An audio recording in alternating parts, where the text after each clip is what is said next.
আওয়ামী লীগের বাংলাদেশে রাজনীতি করার কোনো অধিকার নেই।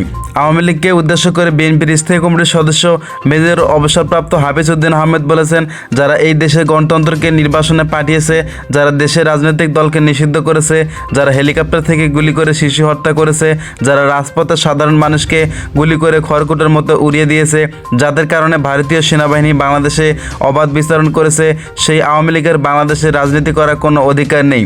রোববার 22শে সেপ্টেম্বর জাতীয় প্রেস ক্লাবের সামনে আব্দুল সালাম হলে সেন্টার ফর সোশ্যাল স্টাডি সিআরবিতে আয়োজিত বাংলাদেশ রাষ্ট্রের পুনর্গঠন ও জনমালিকানা শীর্ষক সেমিনারে তিনি সব বক্তব্য রাখেন।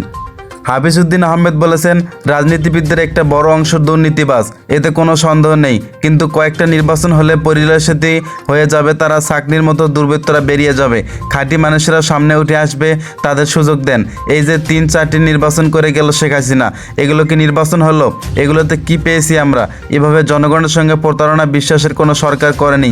কিভাবে ব্যাংক ব্যবস্থাকে ধ্বংস করে দিয়ে গেছে, কিভাবে পুলিশ বাহিনীকে একটা দুর্বৃত্ত বাহিনীতে পরিণত করেছে। তিনি বলেছেন, বিএনপি জনগণের মধ্য থেকে উঠে আসা একটি রাজনৈতিক দল। নির্বাচন এলেই দেখবেন এই দলের জনপ্রিয়তা আছে কি নেই, তবে রাষ্ট্র সংস্কার করার নিশ্চয়ই প্রয়োজন আছে।